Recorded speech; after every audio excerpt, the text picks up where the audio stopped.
How's it, everybody? So you just wrote English Home Language Paper 2 today, and I've just concocted a nice memo. So yeah, without further discussion, let's just get straight into it. I know you guys just want to whiz past it just to see if you got the right answers, something similar to mine. So look, this is my opinion. Okay, if you want to disagree, you want to beef with Goon in the comments, by all means. Okay, everyone's always fighting with me in the comments for whatever reason. I'm a peaceful guy.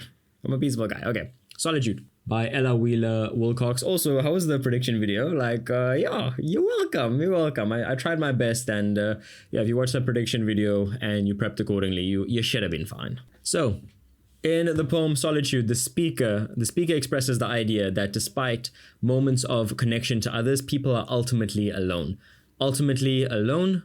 Because when we laugh, the world laughs with us. But when we weep, when things aren't going all that well, we weep alone. Now, with close reference to imagery, structure, and tone, critically discuss the above statement in relation to this poem. So your response should take the form of a well-constructed essay of 250 to 300 words.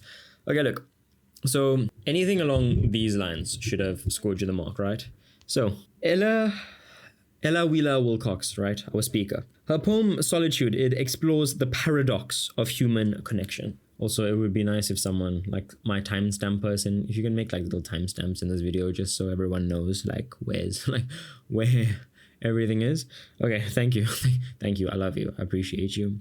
The paradox of human connection. So while joy makes life a bit better and invites companionship, sorrow, it isolates the individual. So through our speaker's use of imagery, structure, and tone, it is revealed the essentiality, loneliness of human existence, even amid fleeting moments of social harmony. So just reaffirming the point there with the introduction. And the poem, it opens off with this very, very famous line, very timeless, and it establishes a very ironic contrast between collective joy and solitary suffering. So the imagery here, it underscores the very selfish nature of human relationships. So the world, which you see here in line 1, is eager to share laughter but recoils from pain. So Wilcox's references to nature, such as the sad old earth and the hills will answer, it extends this theme even further, such that the natural world, it mirrors human indifference, echoing joy, but silencing sorrow. So in terms of structure, right, the poem is composed of these very balanced couplets, so each pairing positive and negative experience. So just positive, negative, all the way through. And this rather symmetrical pattern, it reinforces this overall duality, I believe here, of human existence. Okay, I put the liddy in duality. Okay, how's that? Gen Z tutor right here. Okay, pleasure is communal, while grief is deeply personal, and the regular rhythm and rhyme scheme, which is apparent with alone and own and answer. Okay, not answer. I was getting carried away. It lends a very deceptively this cheerful musicality almost that contrasts with the bleak truth that it conveys, and it's highlights this poem's very ironic undertone all the way through. How is it that when life is good, all that great, everything's going well for us, people are they're surrounding us, but when life isn't all that great, no one wants to be with us. And the tone, it just shifts completely. So the tone shifts. How so? From this moral reflection overall to this almost quiet resignation, and Wilcox's voice, it suggests this hard-earned wisdom almost, that this narrowing imagery we have throughout the poem, it evokes this inevitability of human solitude.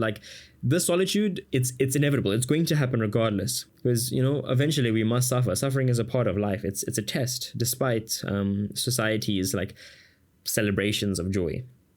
And ultimately, the poem's tone is both compassionate and it's also fatalistic, acknowledging the universal yearning for connection, while accepting that suffering is actually born alone. And through this vivid imagery and symmetrical structure and this tone that I believe is just one of resignation, the speaker conveys the truth. So while joy binds humanity together, pain isolates. And this reminds readers of the fragile, conditional nature of companionship. So it's just the fragile nature of companionship, the fragility of it all. So yeah, anything along those lines, that's what the essay should look like, in my opinion. I believe that is definitely worth an 8, 9, or 10. So definitely worth the distinction. So yeah, that's Solitude. Next, it is a Beauteous Evening, calm and free. Nice prediction here. We got this one as well. So look, I just take it you know what the poem is about. Let's just get straight into the answers. So 2.1, what does the word tranquility suggest about the setting?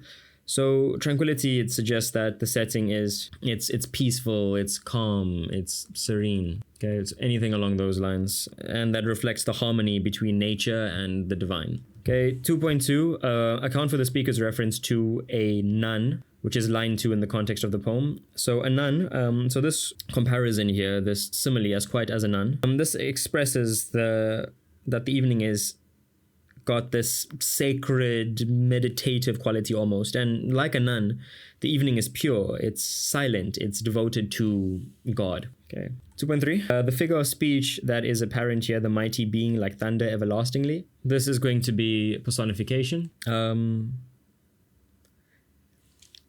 Why? Because nature is described as a mighty being, that is a capital B here, as though it's some kind of deity, something greater than us. That was 2.3.1. 2.3.2. So the image, it conveys divine power in the sea. So sorry, the effectiveness of it, it's conveying divine power in the sea, and the eternal motion compared to thunder, it evokes awe and this constant presence of God in nature. So simply put, the divine power of the sea. And 2.4, by referring to 2 examples of diction in the sestet. So the sestet is here. Okay, it's a 6-liner. Critically discuss the realization to which the speaker comes. So 2.4. So diction such as, for example, dear child, that we've got in line 9, and God being with thee, last line. It shows the poet's realization that innocence itself is actually divine. And he recognizes that spirituality exists in purity and natural connection with God. So this constant biblical allusion throughout the poem here by William Wordsworth, comparing all these gorgeous natural sights with God. So just look at line 9 and line 14 here, most importantly. Okay, yeah, so that's 2.4. The contextual here, poem of return.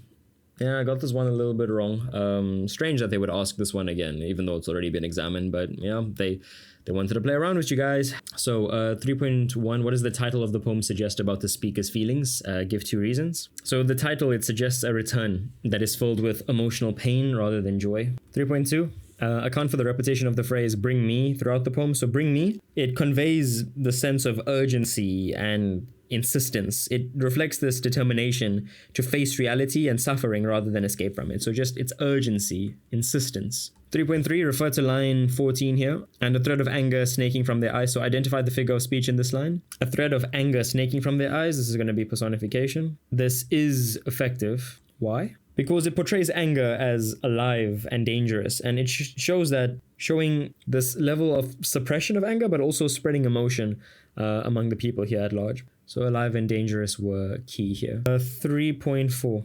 Critically discuss the changing tone throughout the poem. Nice 3 marker. So the tone, it shifts from this like almost calm level of determination at the start to then this deep sorrow. And there's also some level of anger as well, an overtone of anger. And at first, the speaker rejects comfort. And later, he expresses defiance and pain over this idea of suffering and loss. Okay, so that was poem of return. More or less, this is what your answers should have looked like. And look, with the figure of speech, there are some possible answers here, but we're just picking the most correct answer, right? I know a lot of you are going to disagree in the comments.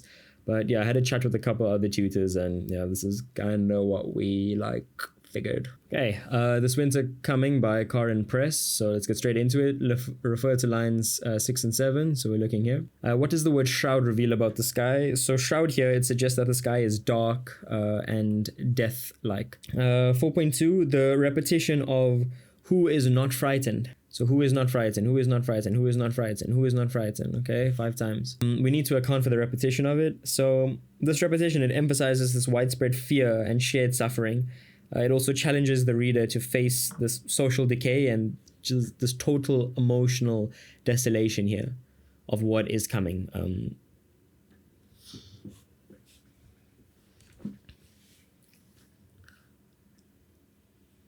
Regarding just the sheer brutality of the apartheid regime. So it's very ominous. It's foreboding. 4.3 lines 26 to 27. Identify the figure of speech used in line 27. This is going to be a metaphor because it compares a raging fire of dead children compares destruction to a consuming fire without using the word like or as. So it's a comparison without using like or as. 4.3.2 discuss its effectiveness. So it's shocking, it's powerful. It evokes horror and pity and showing how innocence is destroyed, lives are destroyed by violence and tragedy, and it should leave the reader deeply moved. And last question, with close reference to two examples of diction, critically discuss the tone in these lines. So 4.4. So the tone it's hopeless and despairing. Dictions such as drown and every part, they create a sense of just total and utter destruction, helplessness, and it reinforces. This poem is very tragic atmosphere. We don't know what's to happen. We don't know. Has the worst of apartheid come? Has it gone? Is it going to appear? And, so that's about it. If your answers look like this, you should have been fine. So yeah, look, this is just like part 1 of the memo. I'll release a completely separate video for the actual unseen poem. But yeah, thanks for watching, guys. So I'll post the next one as well. And yeah, that'll be it. Look, making Life of Pi essay, Life of Pi contextual, doing it for Dory and Hamlet, that's like 10 really hectic videos, but everyone did poetry, right? So I'll just make this memo and you can kind of like compare it to what you've done.